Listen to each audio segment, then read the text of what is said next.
All right, I think we are good to go. Okay, we are live.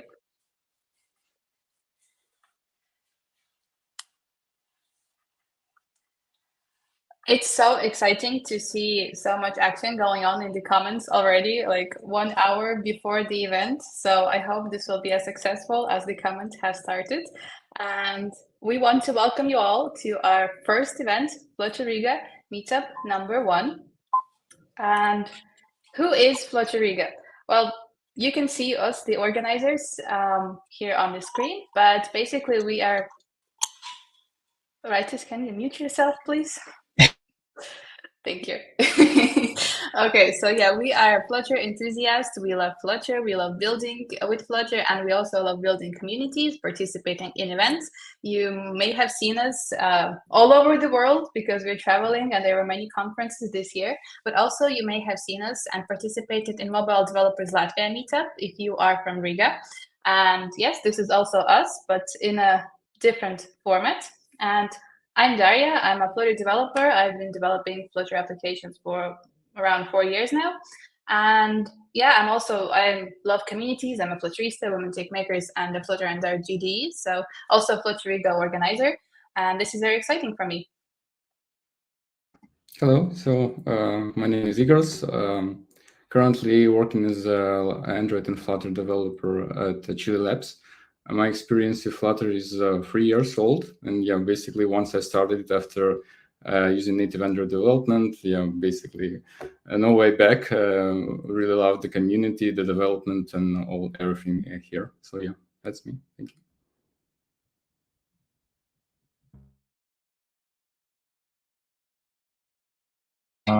Yes, hello everyone. My name is Rightus, and I'm a iOS and Flutter developer, also at Chili Labs. It's honestly really great to see so many familiar names and faces in the comments.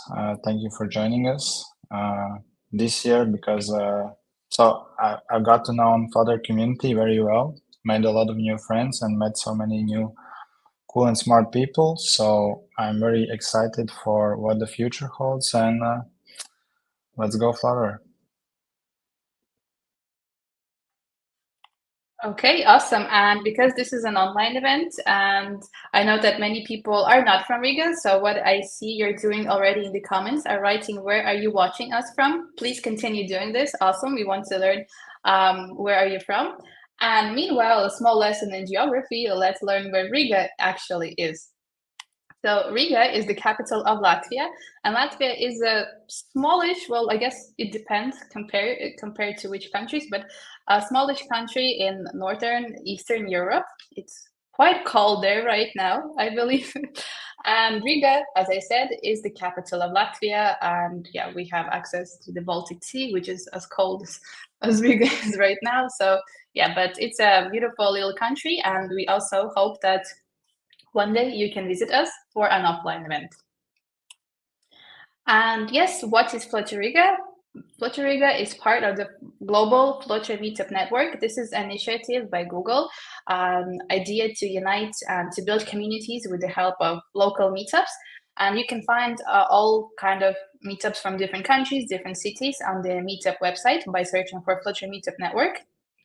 And there's already meetups in 64 countries, consisting of 144 groups and almost 80,000 members, which is amazing. And also, yes, you can find a group that is closer to your city, because a lot of those meetup networks organize events offline, which we as Flutter Riga also hope to do in the future. So stay tuned for that if you are from Riga, or if you want to travel to Riga, why not? But somewhere in spring or summer when it's nice and warm. And we have a couple of goals and values here. Is first of all, of course, we want to share knowledge by inviting amazing speakers and giving voice to knowledgeable people. We want to build community. Community is very important for us, community in Riga and the worldwide community of Flutter developers in general. And of course, diversity and inclusion is really important for us. And this means that you should be nice. Please be nice to each other and treat other people like you would like to be treated. So yes, and always keep that in mind. You can follow us on X or Twitter. I hope I'm won't be banned anywhere by saying that it's Twitter, but yes, you can find us there. Also on LinkedIn, on Meetup, on Discord, or if you're already part of the Mobile Developers Latvia Discord, you're already there. And you can also always contact us by email if you want to become a speaker or if you want to, I don't know, collaborate on an event or anything. We're open for ideas. So screenshot this page. And yes, agenda for today is we are having Flutter Riga Keynote, which is kind of happening right now. And then we will have two great speakers, Ivanna and Alexander, and we will finish this all with a quiz. And one important thing that I want you to do and to keep in mind while you're listening to talks, and they're very exciting talks, please be attentive because you'll have a chance to win a great book, but also ask questions. And the best way to ask those questions is to prefix them with the Q letter. For example, as you can see on this slide, Q, what do you love about Flutter? This way, it will be easier for us to find the questions in the comment section and more chances that this question will be asked to the speaker. And of course, we want to thank our sponsor, Majid. I think everyone knows Majid. He needs no introduction in the Flutter community because, yes, this is a person who has done so much for the Flutter community and also a very knowledgeable and experienced Flutter developer who has written a book. Besides all of the things that he has done, he has written an amazing book that I think every Flutter developer should read. And in this event, you have a chance, actually 3 people have a chance to win this book by watching our talks with attention and then participating in a quiz and answering the questions correctly. Okay, thank you. And then now we can start with our speakers. All right. Bye-bye. And as our first speaker, I want to welcome Ivanna Kacevica to the stage. Welcome, Ivanna. It's really great to see you. And I hope you're doing well. I am. Thank you. Yeah, and I'm really excited for you to share what's new in Dart version number 3. So the stage is yours. Okay, thank you. And let me just share my screen. Okay, so yeah, thanks, Radis, for introduction. My name is Ivanna. I am a Flutter developer at World of Mouse restaurant guide. And today I am going to talk about Dart 3, which introduced new features earlier this year that allow you to write cleaner and more readable code, but I feel like not everyone is still using them, so maybe you will learn something new today, or maybe we can just exchange our experience about these features. And I am going to cover the biggest Dart 3 features, which are patterns, records, and exhaustiveness checking. And I will do this by showing examples of code before and after being refactored with these Dart 3 features. For the context of this talk, this is our hypothetical app. It's a simple social media app, like the example shown here, and you can see that it has posts, and users can like and comment on those posts. So I will use a common workflow to discuss these features. We will start with some JSON, validate the JSON, convert it into a typed object, and then use Flutter to display data from that object. I think this is what many of us do on our just day-to-day basis in our jobs. So for the purpose of this talk, we will be looking closely at 2 custom classes in our hypothetical app, which are post and user. In a real-world app, there would be obviously more data objects, but for this talk, we will just focus on these guys. And first, we will take a look at a couple examples of using pattern matching, specifically to validate some JSON. And before we do that, let's just quickly define JSON validation. JSON validation typically includes any and not necessarily all of the following 3 tasks. First, we need to ensure that properties or keys exist. For example, that user has key of ID or username or password. Next up, we need to ensure that data types are actually correct. For example, like count should be an integer and should not be a string or null. And finally, sometimes we also need to validate exact values. And that can be useful for use cases like enums. Like in our restaurant guide app that is called World of Mouse, we use two types of users. One is an expert and another is just a regular user. So for that, I am using enums in production, and validating JSON would mean to check which of the user types is included in this JSON object. So let's have a look at our hypothetical example again. This is the already decoded, actually, JSON that we will start out with.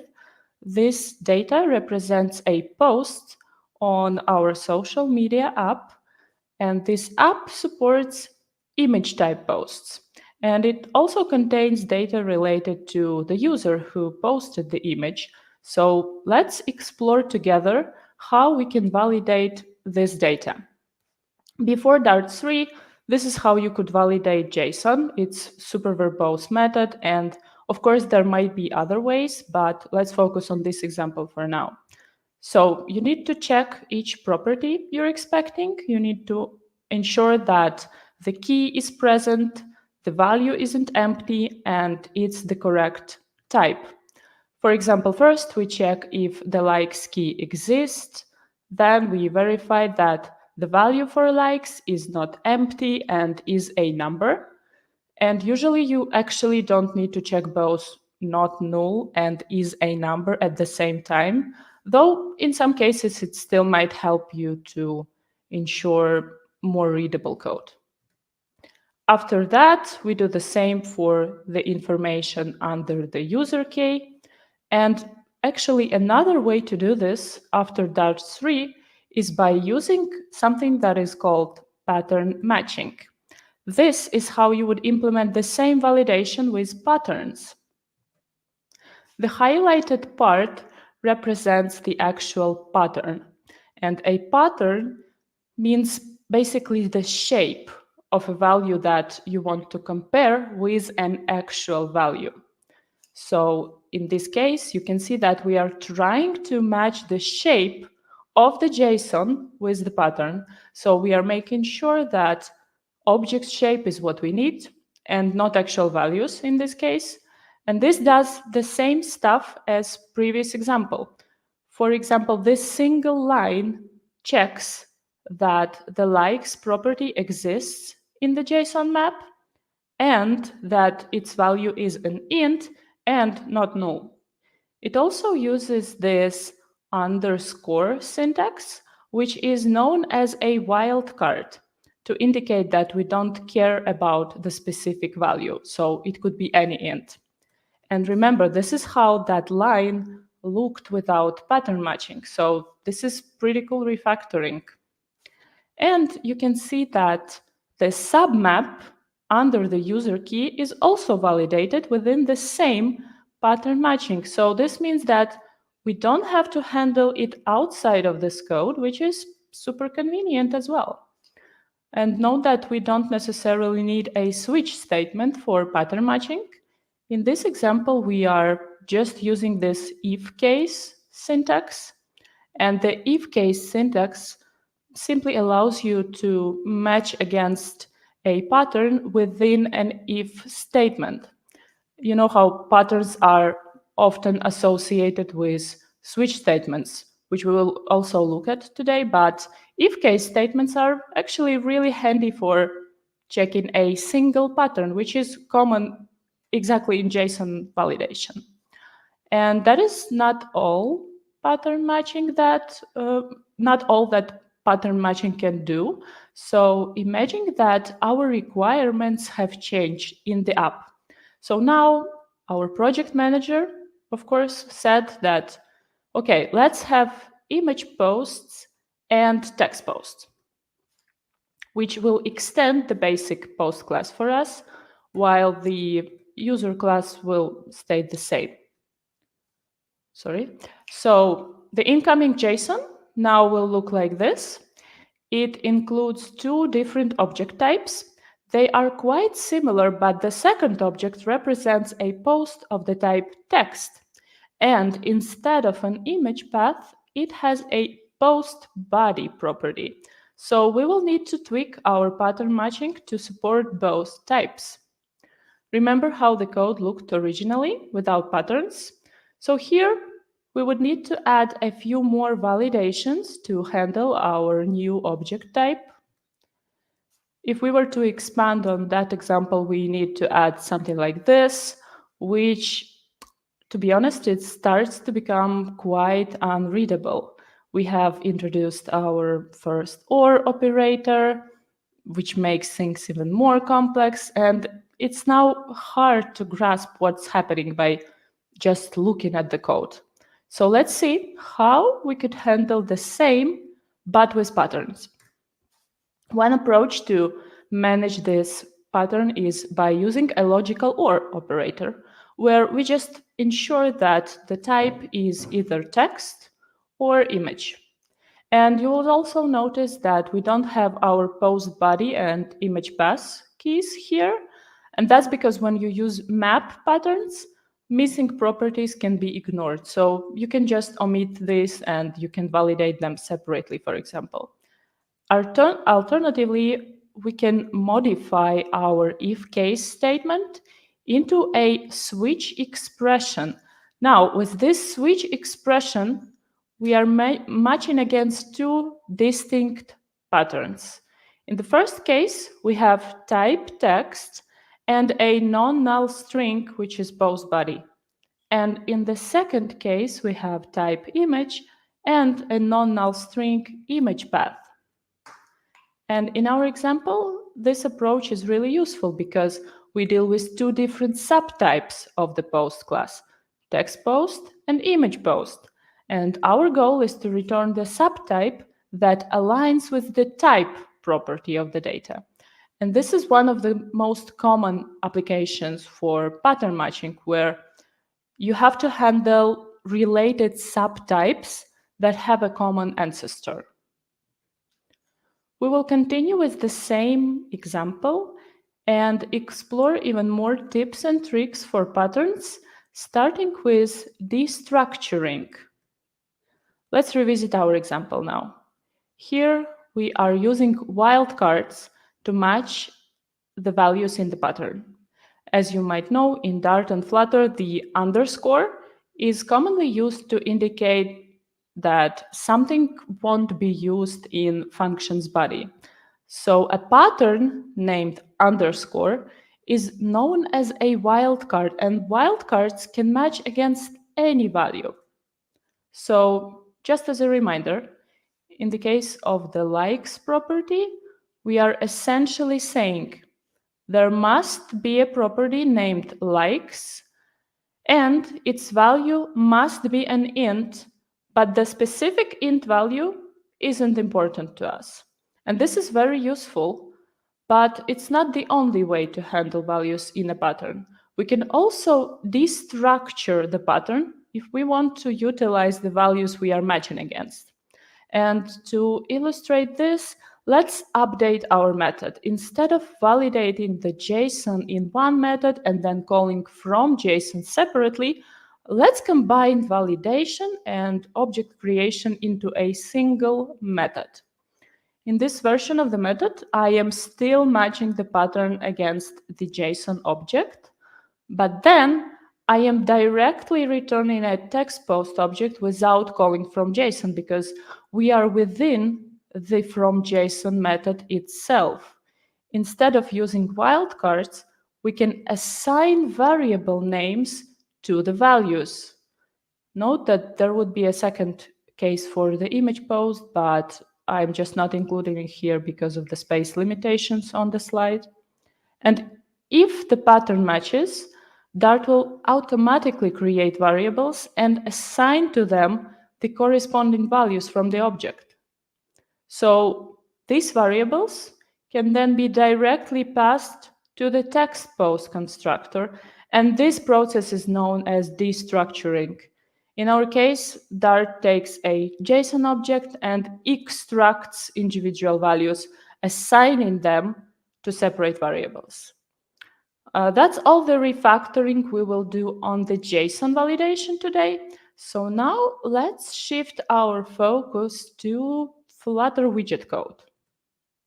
Here we are creating a post object using the previous from JSON method, and then passing it to either a text post widget or an image post widget based on the post type. However, with Dart 3's features, we could improve this process even further.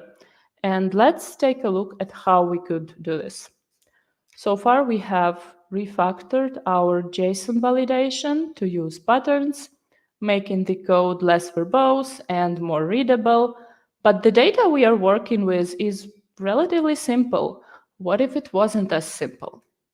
Imagine your beloved project manager comes to you and says, "Hey, I have a great idea. Let's add video posts to our feed." And not only that, but let's also introduce the option for users to pay for extra features. We will have blue check marks. So we need to add another user type. And just to cover all bases, let's add admin user, because obviously all apps need admin users according to PM. And with these changes, our class hierarchy gets more complex, as you can see. So the same will be true about the incoming data. Actually, our JSON, it doesn't change that much. The most notable addition is a type field in the incoming user data. And the validation part of our code remains largely unchanged. We will simply validate that our user is a map and destructure it into a user variable. This variable will be used in user from JSON, which is our new method that needs to be implemented, much like the previous one. So let's revisit this Flutter code. With the introduction of additional post types and user types, we will need to create extra widgets to display these various subtypes. Now, in our example, we will end up with 2 additional if statements to return the correct widgets. And this code isn't too bad, it's quite readable, thanks to the collection if statements. But it does introduce some issues. Can you see which issues does it introduce? Well, first off, we seem to have overlooked admin users. While we could add a line for admin user, it doesn't really protect us against the future addition of more post types or more user types to the app. Also, what if the post and user objects don't match any of the cases? The end user would then just, see a blank screen where the post data should be? Fortunately for us, Dart 3 offers a solution with its exhaustiveness checking feature. And exhaustiveness checking means simply getting an error during your coding stage if a value could go through a switch statement but didn't match any cases. And this is possible only when Dart compiler knows all possible values for what you are switching over. So take this Boolean switch statement as an example. Dart knows that true and false are the only options for a Boolean like is true. So no need for a default case here. And this kind of checking has always been there also for enums. In the example on the right, if you miss a case for fish or don't have a default case for any other possibilities, you will get a warning. With Dart 3, we can also apply this to our custom classes. And why it's called exhaustiveness? Because the checking process makes sure that every possible option or case is covered or exhausted in the switch statement. So nothing is left unchecked. And to use exhaustiveness checking on our custom classes, we will need to use new sealed class modifier instead of abstract. And the term sealed is used because it kind of seals off the class, preventing it from being extended or modified outside of its original library. So you can think of it like sealing a letter in an envelope. Once it's sealed, you cannot add anything more to it. And sealed classes are automatically abstract. So if you would do just this change, your code would behave absolutely the same as before. So when we refactor our code like this, then Dart becomes completely certain that every possible subtype of post is in the same library. As a result, it can accurately inform you if you have missed a type. In fact, the code won't even compile if a type is missing. And since we are sure that no types are missing, we don't need a default case in our code. If we were to comment out the last case in the code, Dart would throw an error, and it would look something like this. The type post is not exhaustively matched by the switch cases. So if I go back to my library and add a new subtype called, let's say, GIF post, our code won't compile until we include a case for GIF post in this method. And this ensures that every possibility is accounted for, which is actually pretty neat. Of course, in this example, we would need to add a second switch expression to obtain the appropriate outer widget. So we could use both of these expressions and place their outputs into a column to display the result. But actually, there is more efficient way to do this using destructuring. So just as a reminder, here is the destructuring example that we looked at earlier. And by destructuring, we mean extracting values from an object and assigning them to variables while matching against the pattern. So this way, we can directly use those values in your return statement. We can refactor the two methods responsible for retrieving widgets to look like this. And we have 3 post types and 3 user types, which means that there are 9 total cases to match against. However, I'm only showing 3 here, again, due to space limitations on my slide. And there's quite a bit to unpack, so let's break it down once again, step by step. This one looks a bit different because of the colon here, and this is an example of so-called object destructuring. This line of code essentially just says, I want to match against any post that is a text post and that also has a user property of type normal user. And the colon introduces just new syntax here. It's essentially just a syntactic sugar.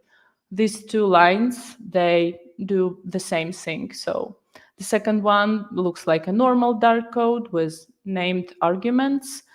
And if the name of the variable you are breaking out is the same as the object property name, then you can just skip writing the property name because Dart will understand it automatically for you. Just as you would expect, the pattern matching system in Dart is smart enough to make sure we've covered every combination of values in our code, because it works in a recursive way. And that means that it can handle even more complex scenarios with nested objects. So in our case, it will know that there are 9 total cases.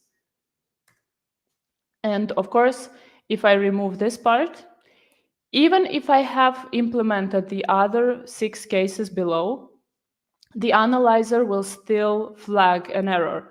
And this happens because it anticipates that we must handle every possible scenario, including a case for a text post with a paid user.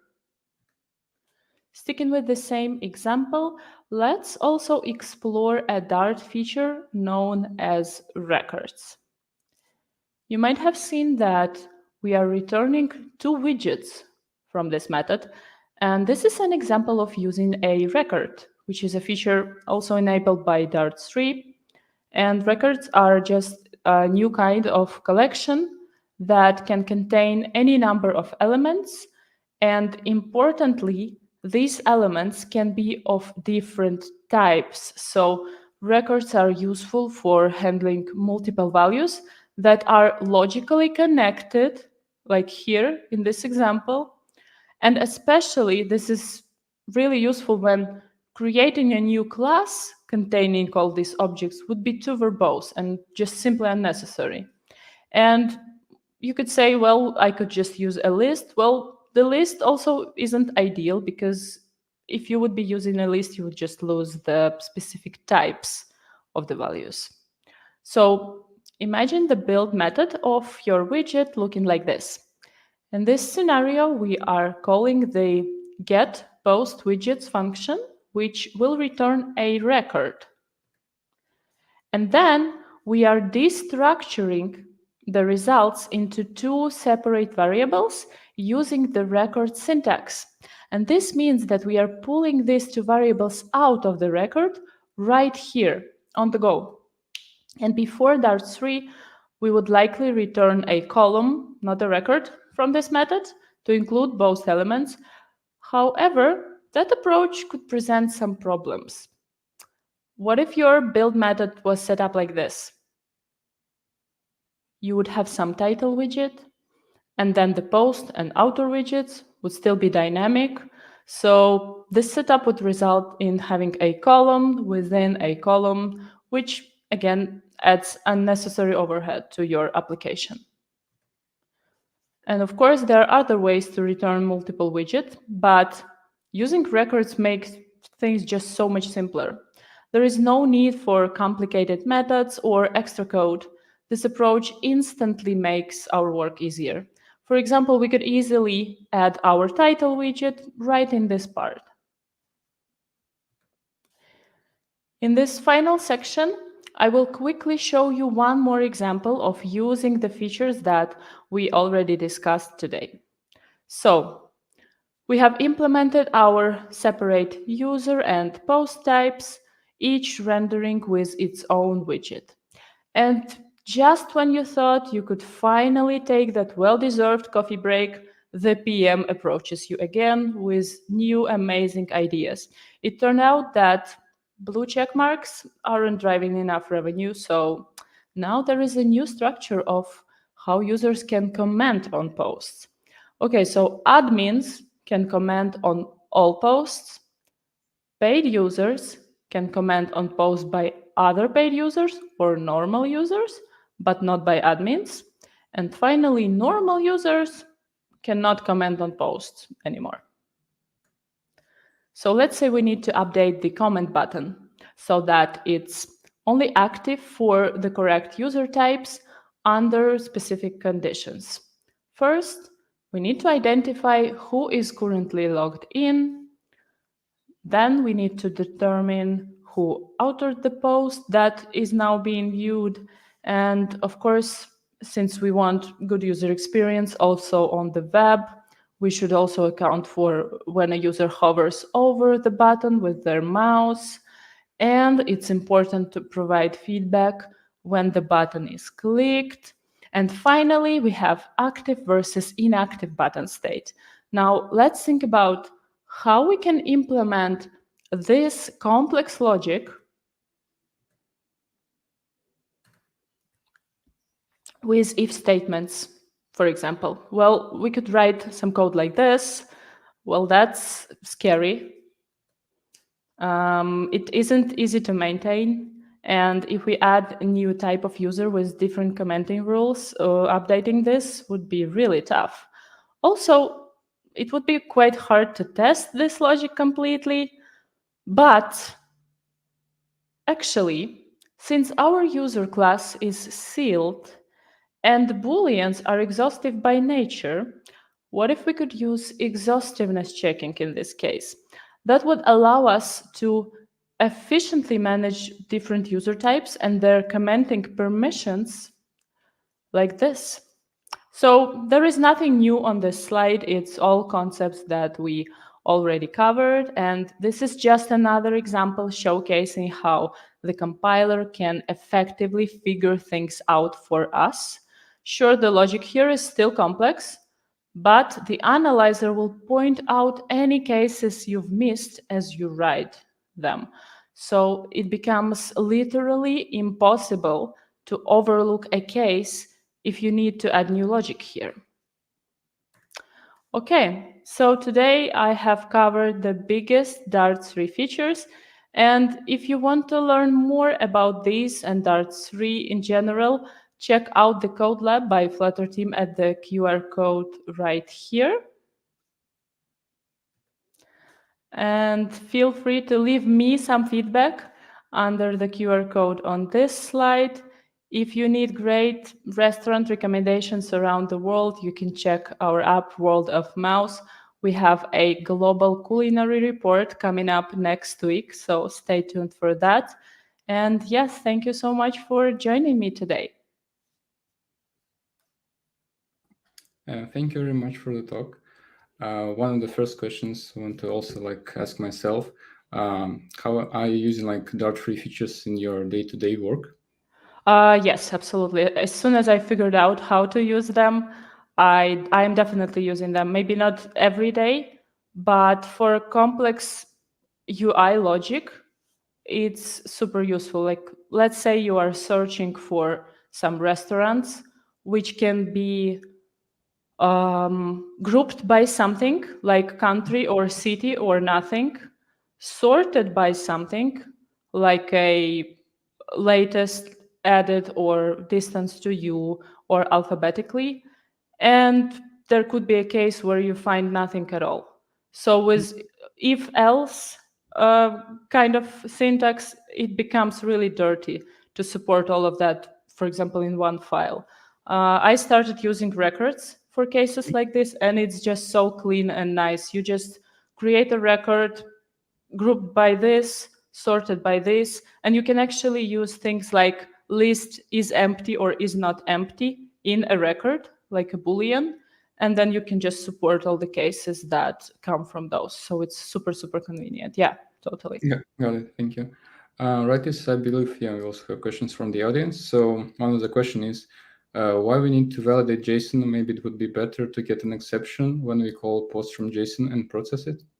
Yeah, you can totally catch JSON errors with just some try-catch blocks or have a future on error implemented. It really depends on your use cases. I believe that sometimes you would need to actually validate JSON, but yeah, you can definitely do this with try-catches or other approaches as well. In my examples, some of them included using subtypes. So when you validate, you would create your widgets or you would create your typed objects on the go. So that could be really useful compared to just catching the errors. We have another question. Can we implement JSON serialization using Dart sealed classes? I have not tried doing this. Maybe we can. If someone has expertise on this, feel free to comment. Okay, thank you.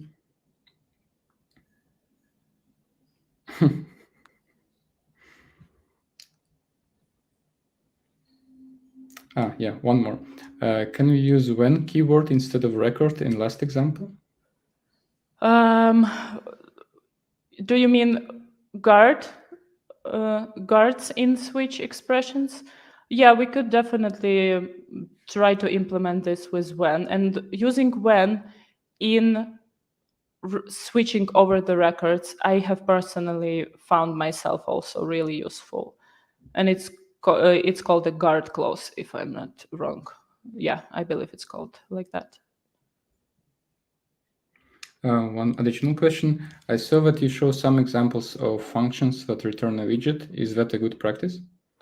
Yeah, why not? Like, I don't know, do you have some example where that would be a really bad practice to return a widget?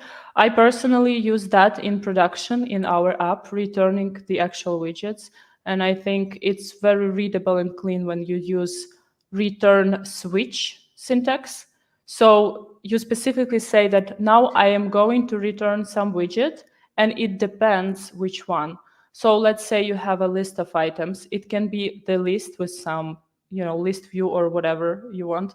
And there could be some empty state, like nothing was found, or maybe even an error state as well. So you can return either a list or empty state or error state. And when you see this in code, it looks really clean. I really like this. And I am a big fan of refactoring as well. So I think these features, if you like refactoring and making code cleaner and more neat, these are just super useful. Okay, I got one more. Does this pattern matchmaking can be handled using JSON serialization package in Flutter? Sorry, my pattern. I have no idea. I have not tried that. Okay. One more. Is there any chance to share the demo code? Yes, the code that I showed today, it was developed in partnership with Flutter team by Eric Windmill from the Flutter team, and it will be soon shared actually on the official website, everything that I've showed today. So stay tuned for that. Thanks.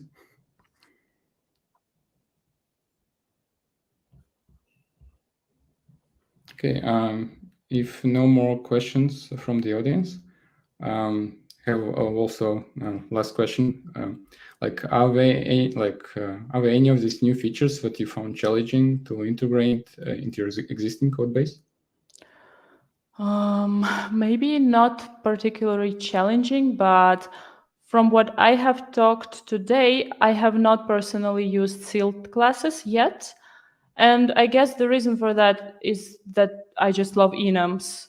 And since enhanced enums were out, I think it was Dart 2.17, I'm just using enhanced enums. And enums are exhaustive by nature. So if you use those in your records, in your switch statements, then every case will be accounted for. And Dart will just yell at you if you forgot something. Okay, thank you very much. Radis? All right, very cool. Thanks for your presentation, and everyone in the comments viewing from wherever you are. Let's give it up like virtual applauses for Ivanna one more time. Thank you, Ivanna. Yeah, thank you, Ivanna. It was Thank really you. interesting job.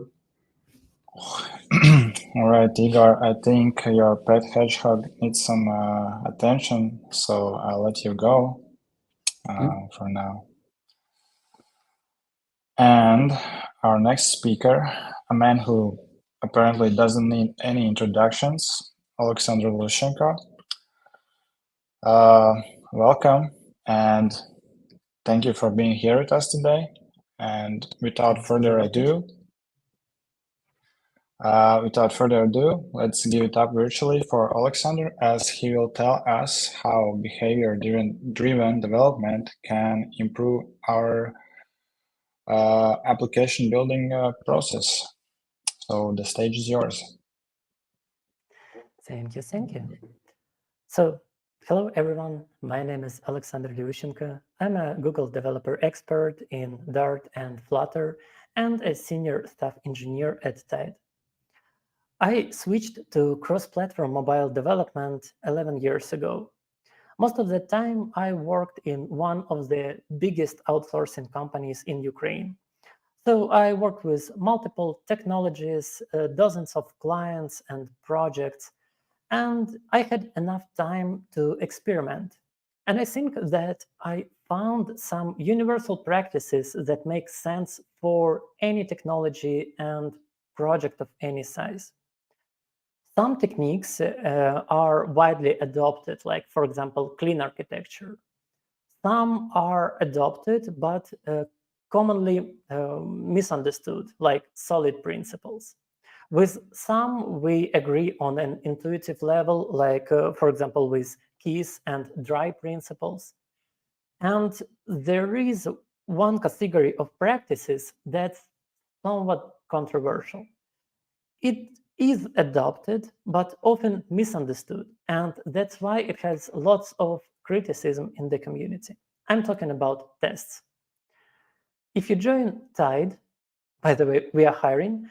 Most probably, we will have a meeting between you and me where we will talk about tests and testing strategies. What I want us to have here today is a sort of shortened version of such a meeting. Let's talk about tests. I'd like to start with the why question. Why would I want to test my code?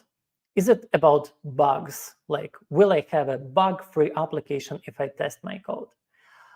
Would tests help me create a better architecture or allow me to refactor my code safely? Well, testing itself is not a process of finding abstract bugs. Computers are doing like big bobs, as we tell them, right? Your IDE, your app, your tools will not do more than you ask them to. If you cannot prove to me that your code works in sort of a manual way, you will not be able to make any automatization. Like if I ask you to prove to me that your code works, you will probably start with examples. Like if we were creating a calculator, you would show me that 2 plus 2 equals 4, which is true. So your calculator works, and thus your code works as expected. Like examples are important when you prove that something works. Will tests help us with better architectures? Well, not directly, but tests will allow you to safely experiment and find the best architecture for the project in an iterative way. Let's get back to the example with calculator. No matter what state management pattern calculator uses under the hood, while 2 plus 2 is 4, right? So again, good examples allow you to prove that the app works, and by experimenting, eventually build better architecture for the project. The same with any refactoring. Like you can modify your code as you like, as soon as you can prove that your code works. And you prove that with examples. Sometimes these examples are called behaviors. And so we come to behavior-driven development, BDD. How can you come up with good behaviors? Well, in a perfect world, you ask your target audience. You may get unexpected results when you talk to your users. For example, if you are building, again, that calculator, things must be really straightforward, right? Like calculator is not the hardest application or hardest tool to think. Well, I would not be that sure. You may win some hearts if you implement a reverse Polish notation calculator instead of a regular one.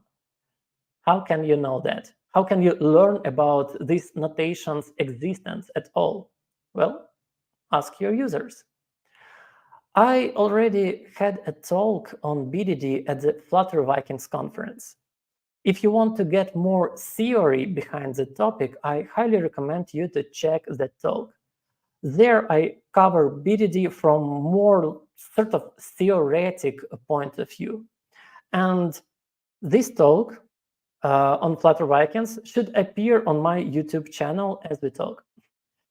This time, I promised to give you a practical talk. That's why we have an IDE here. Let me close this and open Explorer. By the way, consider following me from now on in your IDE to get the most of this talk. It will not be that hard. Here I have the default counter application. And if you want to follow me, please create a counter app. And while some of you are doing that, let's review what we have here. The implementation is written in a single file. Well, clearly that will not work for a real project. So that's a really good candidate for the refactoring. and we have one test. Let's review what's going on here. We have some nice comments, but the code is like a joke, right? When you need to describe it, it's a bad joke. To me, everything is clear what's going on here. But if I want to start a dialogue with my user or with my project manager or product manager, with my designer, I need to simplify that. I cannot show a bunch of Dart code and expect that it will make sense to normal people.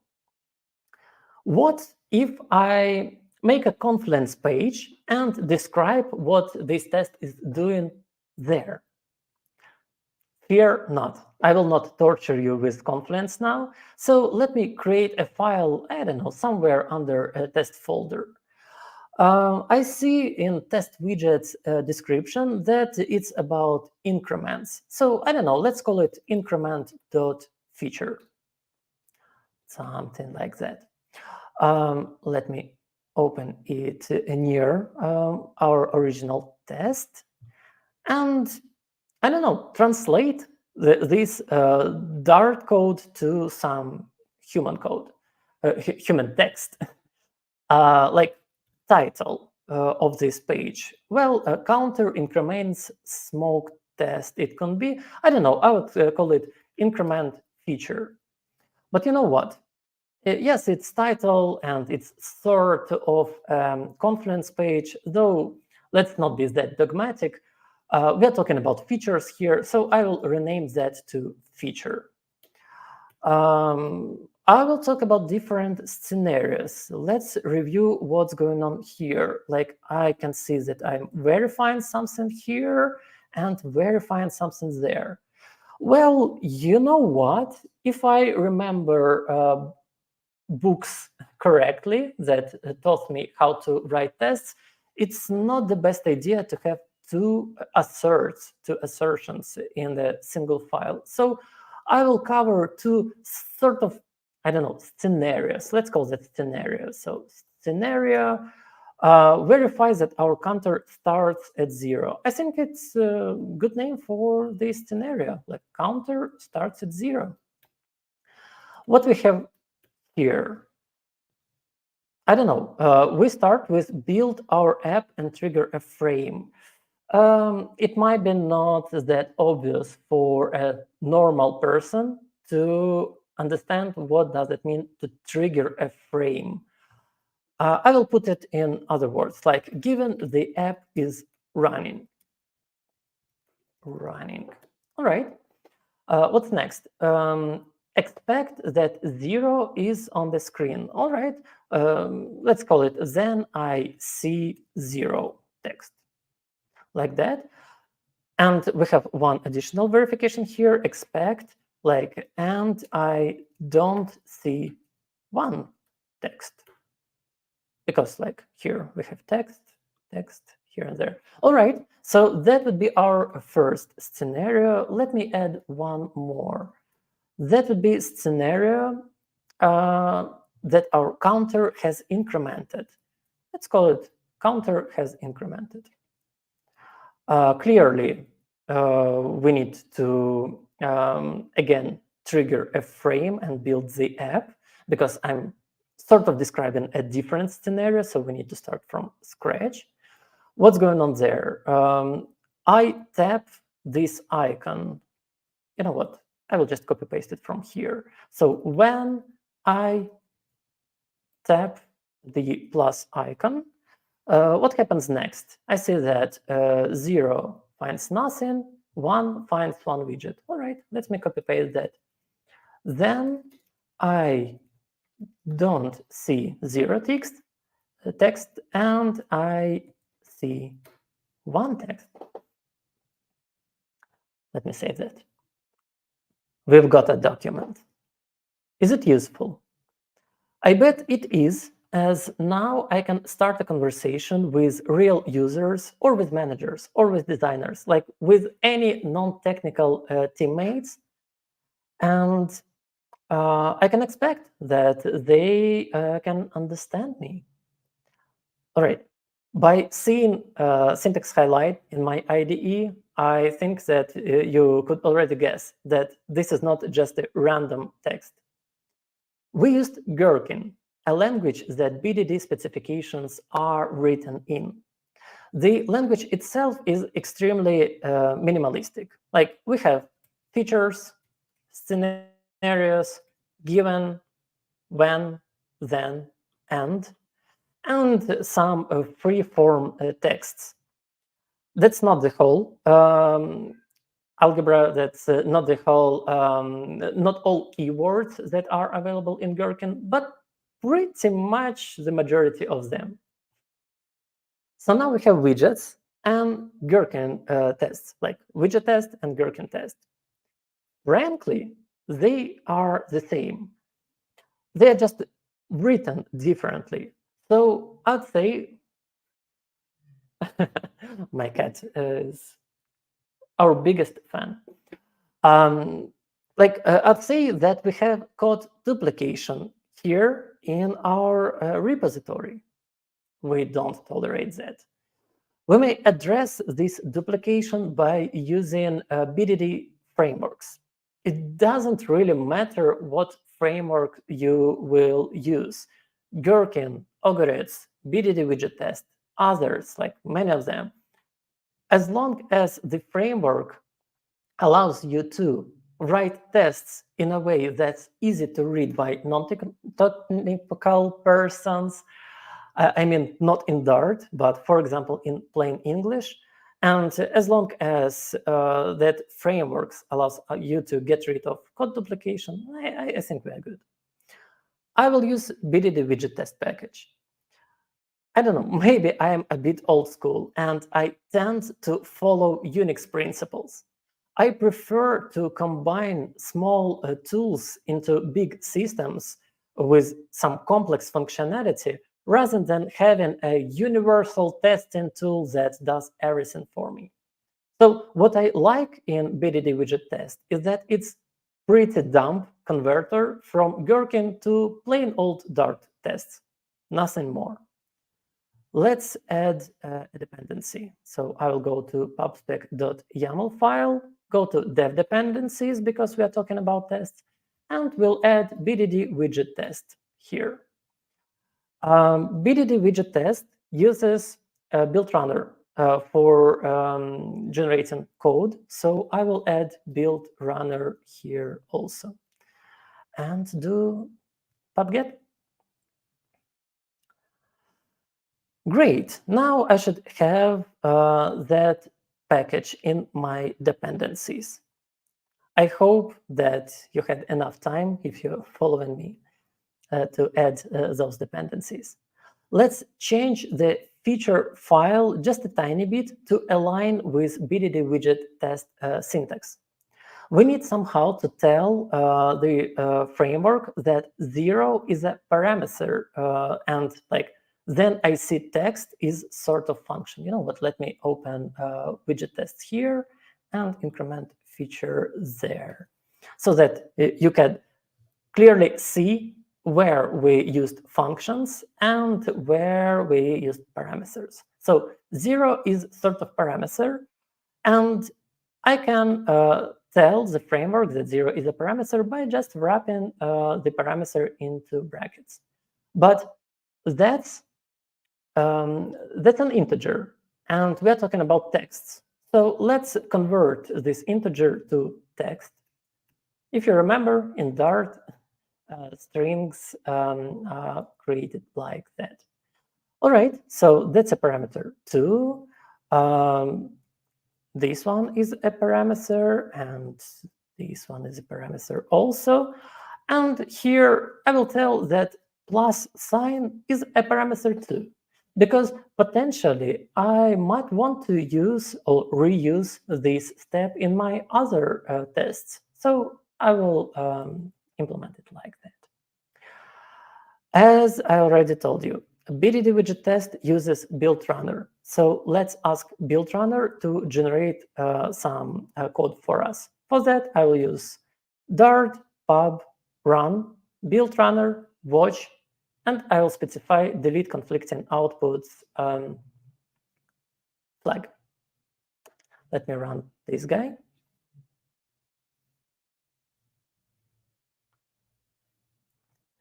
That will take just a moment. Oh, look, it's already done.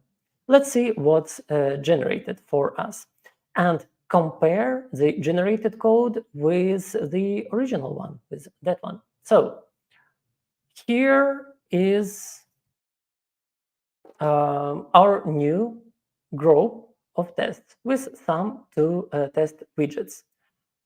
Let me close that. Counter starts at 0. That's just a part of our original test. We have here build app and trigger a frame. BDD widget test generated the app is running because we called that step the app is running. Let's look what's there. Oh, look, we have tester pump widget. And by the way, we can add const because why not? Here, like it's safe to modify those generated functions for us. So the first line is the same that we had before. Next line, I see text. Expect text, find text, expect, find text. So, hey, it looks familiar, right? This one, I don't see text.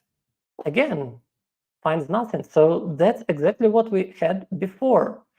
Let's review our next test. The app is running. I tap the icon. Oh, look, the framework was not smart enough to understand what we wanted to achieve with this step. It needs some help. Let us implement this logic. So it has one parameter, and we know that this parameter is an icon because we wrote it like that, like we passed a string with an icon there. Instead of throwing unimplemented error, I will copy-paste those two lines here. All right, that looks good, but we ignored the parameter. Like right now, it just taps always on add button. As our previous speaker showed us, let's use some Dart 3 magic and get data from switch expression. Like here, I will switch on icon. If it's a plus icon, then I will return icon add. Otherwise, I will, I don't know, throw exception, unexpected icon.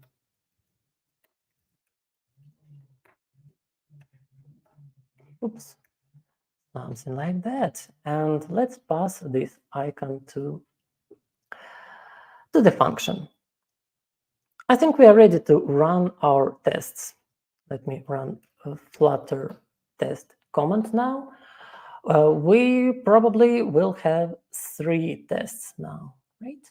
Yes, 3 tests, and all of them passed. I think that we may get rid of the old widget test file now, because that was our intention, to get rid of code duplication, right?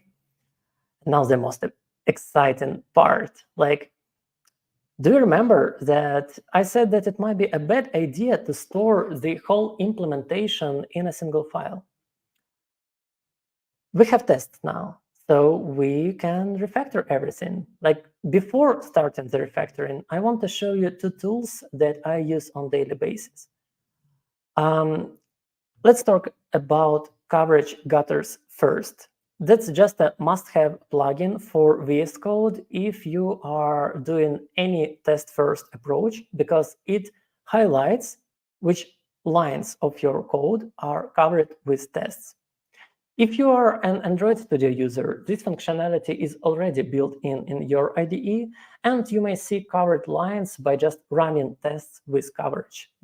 Inspect the icon that runs tests in your IDE. To see which lines are covered, we need to generate a special alcove file. I will do, I can do that with Flutter test command. If I'm not wrong, I just need to pass a coverage parameter, but we can do better here.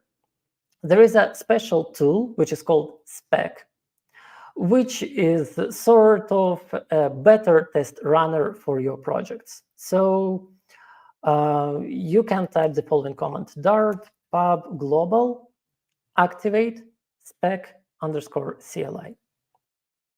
This command will install spec on your machine. I already have one, and for the sake of safety of my presentation, I will not run this command now. I will run spec instead. So that would be spec with two parameters, coverage and watch. Coverage will tell spec to collect the information regarding test coverage. Like we will know which lines are covered with tests. And watch will tell spec not to finish its execution, but to monitor the file system and look for more changes to our tests. So let me run this command. Here, one test suite passed, two tests passed. Let's open our main file. And after you install Coverage Gutters plugin for your VS Code, you will have this watch button in the status bar. So I can click it, and it shows that 92% of my code is covered. Like we have many green lines. We're not really interested in this code, to be honest. So we may say that the logic of the application has 100% of coverage. So we can start the refactoring. Like first thing I probably want to do, I want to extract this file. Like I will move my homepage to a separate file. And of course, I need to move state class to it also, like that. And you know what? When I'm doing the refactoring, most of the time I'm keeping an eye on the terminal because I just made some refactoring. I just extracted a class to a separate file. But look, I'm sure that my tests are still working. Isn't that great? I don't really like the approach with set states. And when we have that sort of primitive state management in the application, you know what? Let me add something more mature, some more mature state management. How about Flutter block? I like Flutter block. I hope you like Flutter blocks too. Great, we are doing refactoring. So I will create a new file. I will create a qubit folder, for example, and my home qubit file there. We'll start with state, my home state, which will be the reflection of our screen, sort of a view model for our screen. We have only one parameter there, which is counter. You know what? I prefer to have my constructors first. And let's implement qubit, my home qubit, which extends qubit with my home state here. It says that, oh my God, you need a constructor. Absolutely. I don't want to ask users of that qubit to provide initial state like that. So I will provide it myself, and it would be my home state with 0 value by default. I saved my file, and you can see that the whole test suite ran again. So far, nothing is covered here, which is expected because the refactoring is not finished. So let's copy paste that increment counter function to our qubit. Void increment counter, let's make it public. Counter plus plus, that's not exactly what I wanted it to do. I wanted to emit a new home state with counter value from our current state, but incremented with 1. Okay, look, My code is not working right now. That's why it says that we have 0 tests, like it just failed to compile. I'll remove counter from here. What should we do? We need to provide that qubit. I can provide it here above scaffold, or maybe in main file. I don't know what you prefer. I prefer to limit the scope of my qubits to pages. So let's maybe wrap scaffold with a widget, which would be block provider with create function. I'm not interested in context. I want my home qubit here. Great. Usually I extract, oh, by the way, we don't need state anymore, right? So let's make it a stateless widget. And we don't need all that boilerplate anymore. Great. Widget is here, title is here. We need to do something with that code. But let me extract a widget here. So that would be my home view. That works. Here, I will provide a value from our counter. So let's wrap it in block. You know what? It will be not block builder, block selector. I need to provide my home qubit name, my home state name, the state name of the class for my state, and a value for my selector parameter. So that would be state.counter like that. And I will have a counter here. Okay, that should work. And on pressed, I will get my qubit, my home qubit, and run increment counter there. All right. Oh, look, the moment I saved my code, spec executed the whole test suite again.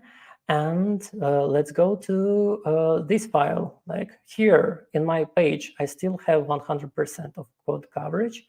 And my qubit is covered also. Why is that? Like, shouldn't I write a special test file for that class?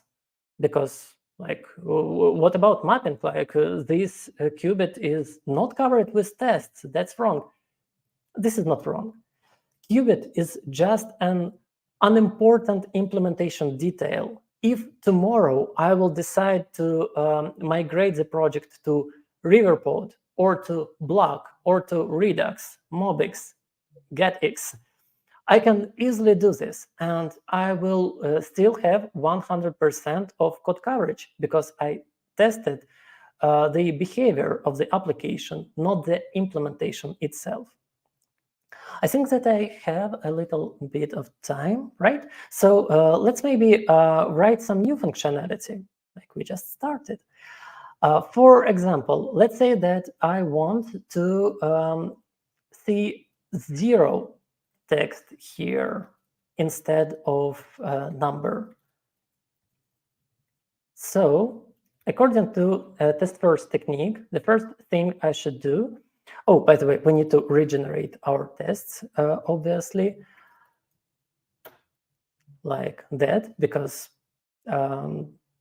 when I modified pubspec YAML file, watch would go. Look, we have failing tests. Oh my God, all our tests failed. That's great. That's expected because now we can refactor our application. Let's make the refactoring straight in the UI. And I will put counter text here. Let's say that if counter is 0, then I want to write 0. Do I want to? No, Ivanna told us a great thing. I will use expressions. So if 0, then it would be 0. If 1, I will have 1. If 2, I will have 2, and so on. And if other, I will have many, like that. I will put counter text to test parameter, save my file, and look, our test passed, but we have a problem. One of our lines is not covered with tests. What does it mean? Generally speaking, that means that this line is not needed. Like there must be 0 lines in your code that are not covered with tests, because if such lines appears in your project will be unmaintainable with time. Like if I, let's say, make a misprint here, I will never know that 2 is not 2 anymore, but 2a.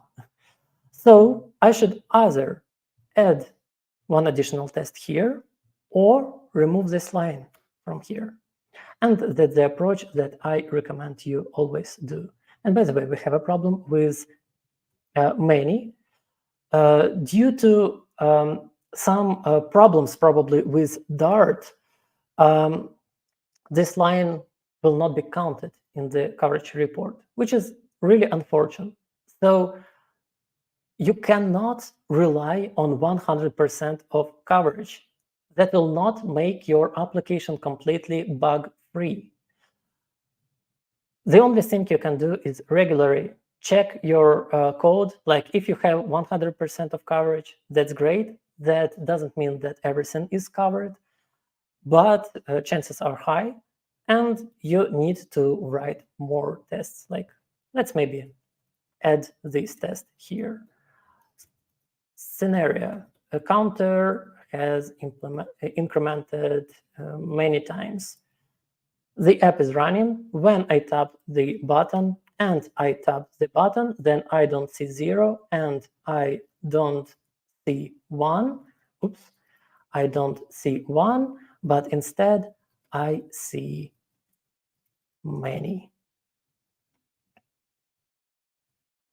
Yay! All our tests now passed. All right, I don't have much time left, but I wanted to answer a few questions that you potentially got. Is BDD simpler, like BDD approach, simpler than regular tests, regular widget tests? In a way, it allows you to structure your thoughts, provide a clear structure for your code, and that in long run might take the maintenance, especially in a big team, much easier. But amount of code you need to write with this approach, not only BDD widget test, any BDD framework is the same. Like those steps are the same steps we had in our widget tests.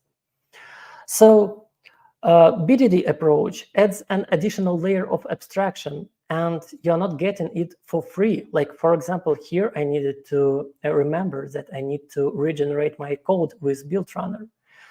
If you use BDD widget test, the layer is rather thin. If other frameworks, then it depends. Is it worth it? It's for you to decide, but I encourage you at least to try this approach. And the other question that I regularly get from developers, if I'm the only engineer, I'm only developer on the team, no one will really see these tests. Like, should I follow BDD? Well, I do. I find this approach very easy to follow. It allows me to focus on the behavior, allows me to focus on what is important and not on implementation details. When I see uncovered lines, I remove them. So I don't know. I don't know for you, but I highly recommend you to try this approach again. What's next? Like, if you, like me, prefer dumb small utilities that are doing one job, watch my tiny playlist on YouTube on BDD widget test to become more familiar with the tool and just try it. Alternatively, search for Gherkin or BDD on pub.dev and pick any tool you like and just try it. Like any tool will do. I scheduled my other BDD video publishing, so the one that I told you from Flutter Vikings. So it should be already on my YouTube. Check it out too if you're interested in this approach and want to get more like theoretical details on it. In that talk, I spoke more about BDD purpose, that it's really a tool for communication. But if you're a single engineer on a team, you can use it too.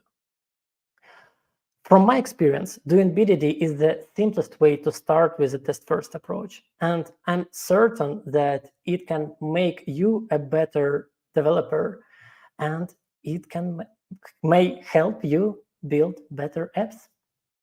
Thank you. Oh, by the way, that's my Twitter username, and that's my email. So if you have any questions, you want to provide me any feedback on private, feel free to do so. Okay. Thank you, Alexander, for such an awesome and amazing talk. We do have a lot of questions in the chat, so we can, go ahead.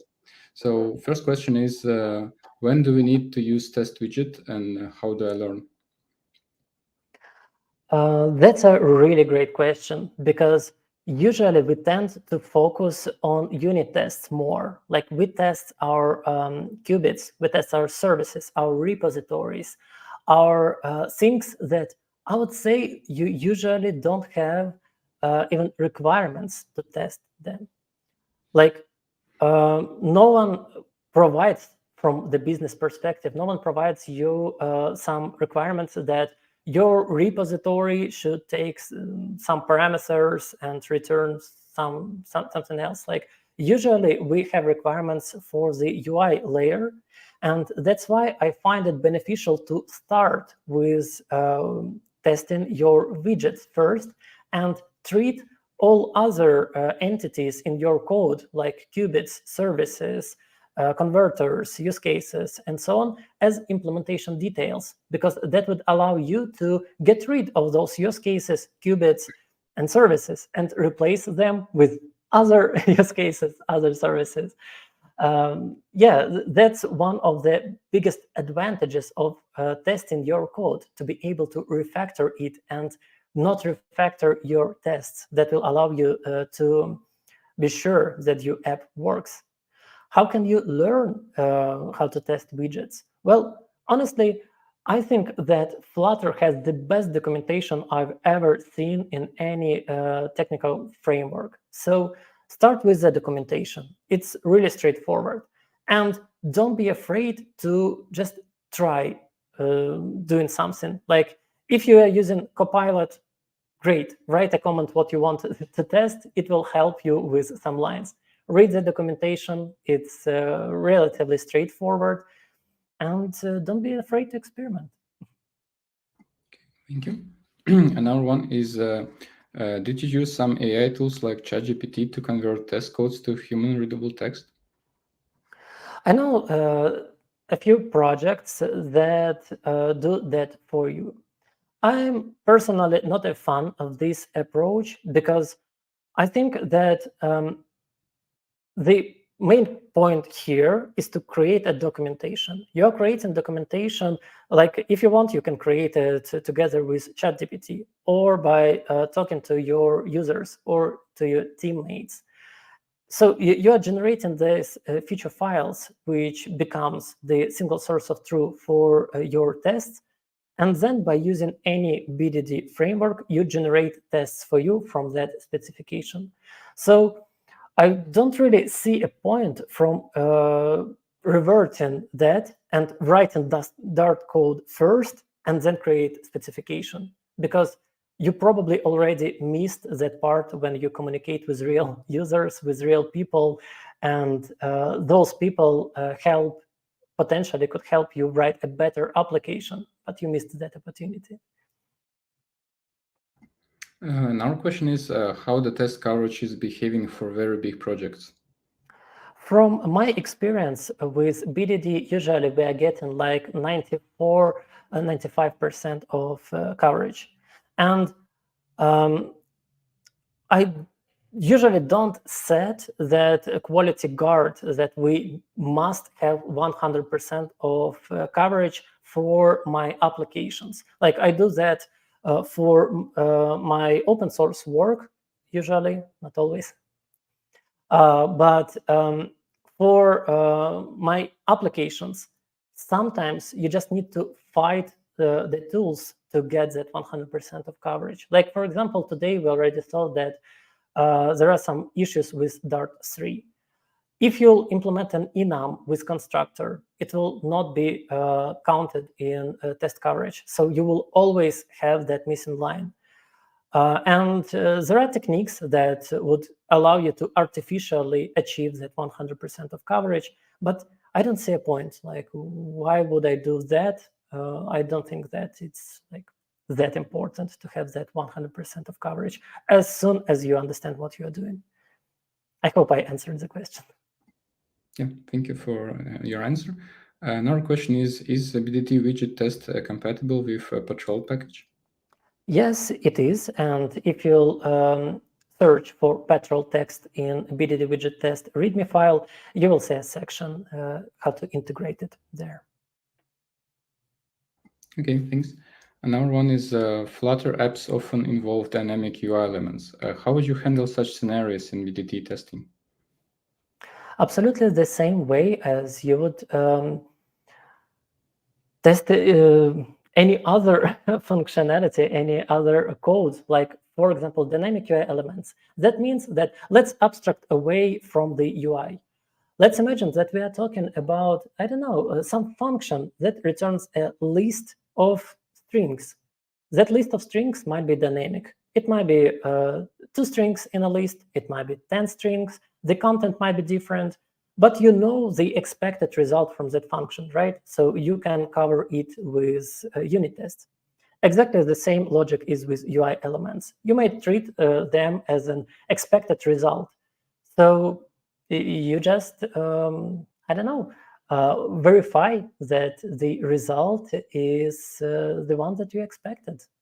They're completely the same. Like, it doesn't really matter whether UI is dynamic or not. Okay, thank you. Could you recommend some content to learn BDD? That's a really great question. And I would recommend you to open Cucumber website. There is a reference on Gherkin specification language where you can read the specification for Gherkin itself.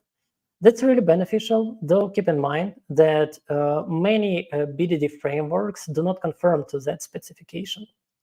So, like, if you're interested in this approach that I just showed, open the README file of a BDD widget test, and there are a few references there. You can follow and just read about the approach more. If you will choose Flutter, Gherkin, or Agorets, I can recommend you to read README files of these projects and probably start from there. Thank you. Another one is, I saw that you were developing following red-green refactor, like some TDD practices. Could you explain the relation between BDD and TDD? Mm-hmm. Some engineers call BDD, like that BDD is the same as ATDD, acceptance test-driven development. So that's really a tricky thing here. If you'll read Kent Beck's book on TDD, you'll see that he talks there about some units and there the functionality itself of those units he calls behaviors. So that's a really, the line is really blurred between BDD and TDD. They both are test-first techniques for developing your applications. And mostly it's about your focus. Like with TDD, at least from what I see, like in simple words, usually when I see that someone is really focused on unit tests and that someone thinks of a unit under test as a class, then usually these people are talking about TDD. And when you're talking about behaviors, though it's the same, you're just thinking of unit as not as a class, but as some functionality that you're going to test. Then, like, you're talking about behaviors, and usually that will lead you to BDD. With BDD, again, usually, not always, we're using Gherkin, that language for specifications that I showed you. You don't have to use Gherkin. You can write BDD type tests in plain Dart. So I would expect that in that case, probably you would call it ATDD. So I don't know. I hope I answered your question. Like, yes, red-green refactor, it's not about TDD only. It's just test first technique. And you may think of BDD as just a slightly modified version of ATDD, which is TDD in the end.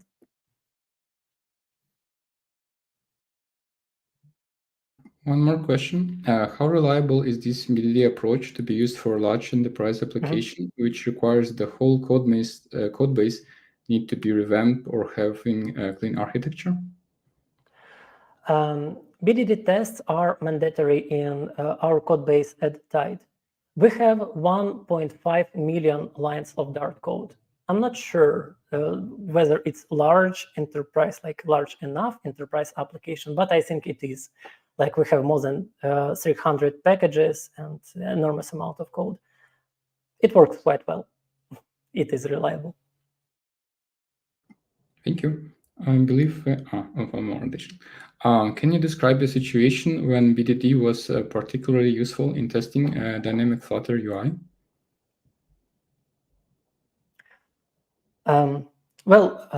I think that we already found that it doesn't really matter whether Flutter UI is dynamic or static. It's mostly about the functionality, about the behavior of the application. The main benefit that you could get from this approach is when you start talking to other people, like when you're talking about the functionality of your application, then it makes sense. It might make sense to make it possible to other people to contribute to your tests. Like, yeah, you're smart enough. Like, you can talk about, you can describe to other people what your Dart tests are doing. But with BDD approach, you can share your tests in advance with other people, and you can be sure that they will understand what's written in these tests so that they can be prepared. And to me, that's the biggest benefit of this approach. But even if you're a single developer on a team and you don't plan to talk to people ever, then it still might make sense to follow this approach, because it will help you to structure your tests and see where you can extract some common pieces of your test, of some functionality, how that might be reused in which other scenarios. That will just organically will come to you because you're writing that in English. So it will be super easy for you to see where you need to combine something, when you need to split something, and the framework itself will help you to structure your code. Yeah, thank you. Thank you, Ezra. Yeah, thank you very much for your answers, and chat for your questions. Wow. All right. Thank you for your presentation. Maybe I need to reconsider my current approach of developing apps myself. We'll see. Let me quickly bring back that was my goal onto the stage. Okay, now we're all here. I want to say thanks again to our speakers. Those both were amazing presentations with tons of useful content and homework, obviously. So thank you again. And also thank you very much for our audience. You were super active. This is super nice to see. Yes, thank you. And now the last part, the fun part, is we will have a quiz where you can win Flutter Engineering by Majid. 3 winners get the book. So get ready. And yeah, let me quickly. Yes, it's quiz time. But the thing is, You are all probably very used to Kahoot, and this quiz will be a little bit different. So I have to switch a little bit brains on right now because the format is a little bit different. You still have to answer questions, obviously, and with correct answers, obviously. But we won't be showing questions one by one. We will show you the screen where you will find the link to the quiz. And once it starts, you have 5 minutes to complete this quiz. And after 5 minutes, we will see the top 3 people who completed the quiz, and 3 people obviously get the prize. Okay. I also want to add, at the end of the quiz, before once it runs out, be sure to do a screenshot of your results, like a form of verification, so we can identify you if you're one of the winners and send you the prizes. So yeah. Yeah, so basically at the end of the quiz, if you're the winner, just reach out to us. I will show you again the screen with all of the contact, and we will give you the prize. All right. I guess we're ready to start. Ready here as well. Get your phones ready. Yeah, and yeah, cameras as well to scan the QR code. Yes.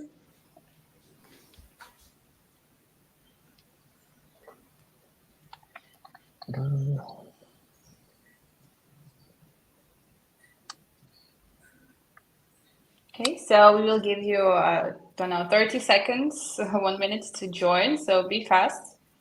It's your chance.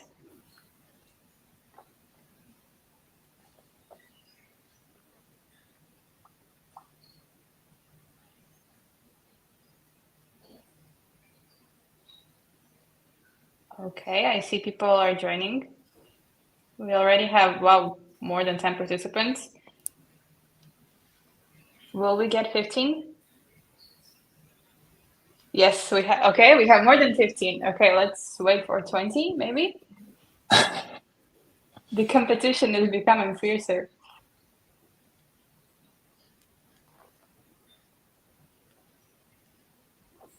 Yeah, Anna says we got plus 600 for joining. Yes, the speed matters in this case. So the people who join faster get more points. So don't lose your time. And let's say 10 more seconds for you to join, and then we will start the quiz.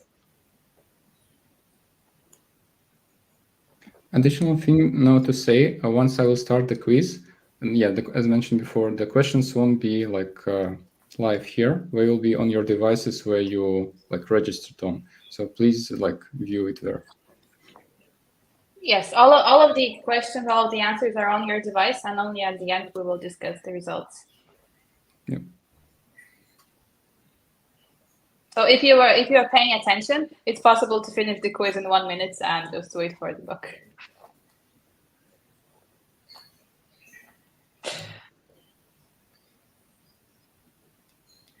Okay, Igor, are you ready to start the quiz? Yes.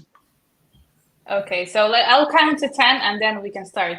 Last 10 seconds. 10, 9, 8, 7, 6, 5, 4, 3, 2, 1. Let's go. Okay, and yeah. Okay, so 5 seconds less, but still. So okay, we've got the timer running. You have 5 minutes. Okay, people are already answering, and I think I just want to discuss the first question. I hope that Mangirdis hasn't confused you all, everyone, about what is the capital of Latvia and not Lithuania.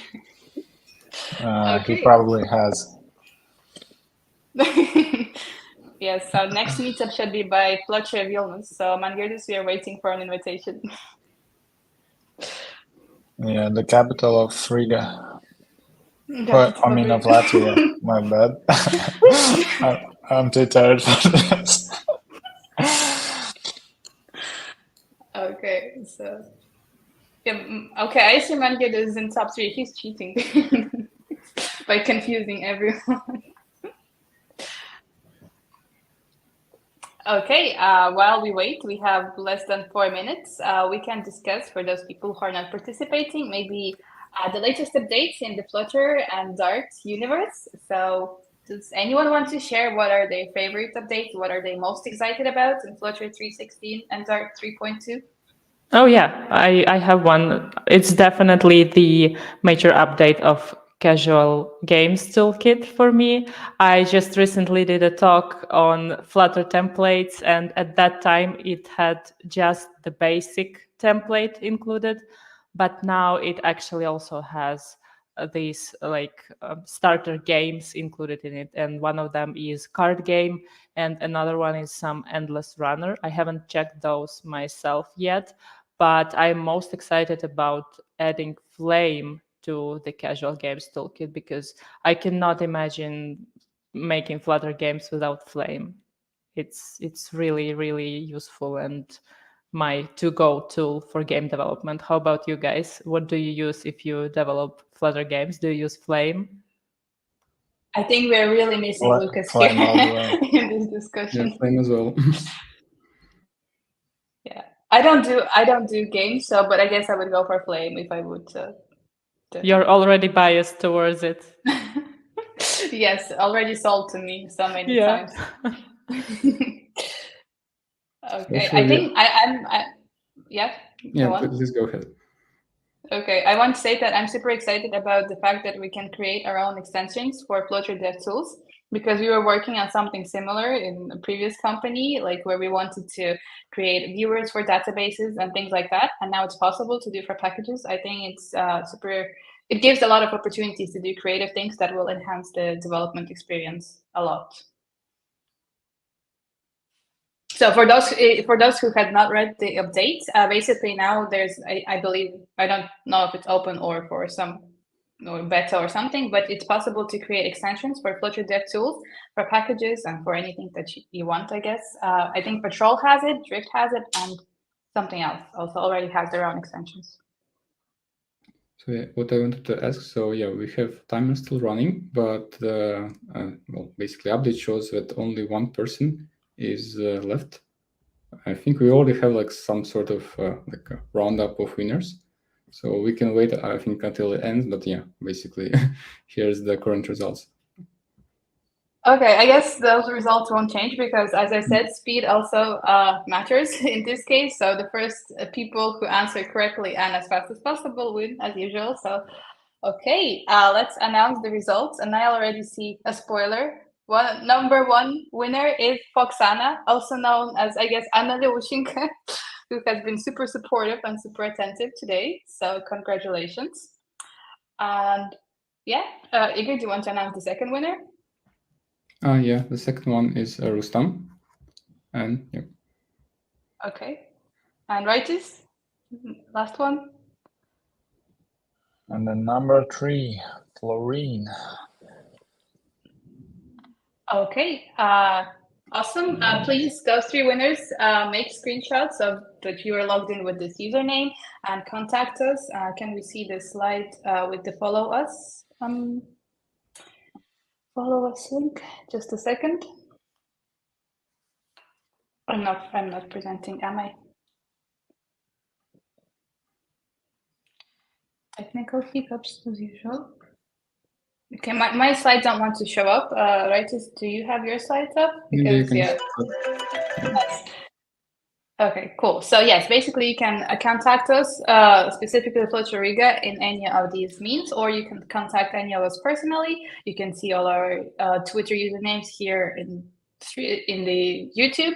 Also, please follow our speakers, and because there's definitely going to be much more awesome content from them. Follow Flutter Riga because there will be also more awesome content.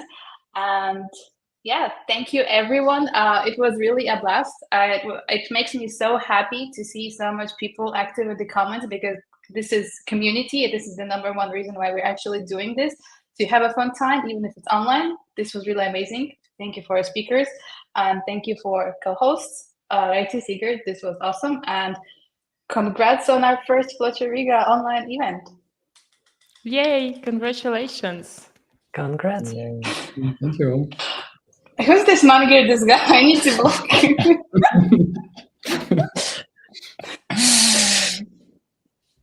Yeah, but also, okay, a shameless plug. If you want to see me and Man Girdes, welcome to Stockholm for DeFi Stockholm, which will be on 2nd of December. I hope I'm not mixing it up and I got the right plane tickets. But yeah, see you at DeFi Stockholm, where we will talk about Flutter, Firebase, and probably cats. A lot of cats. Okay. Thank you, everyone, and bye-bye. Thanks, everyone. Bye. Thank you. Bye. Bye.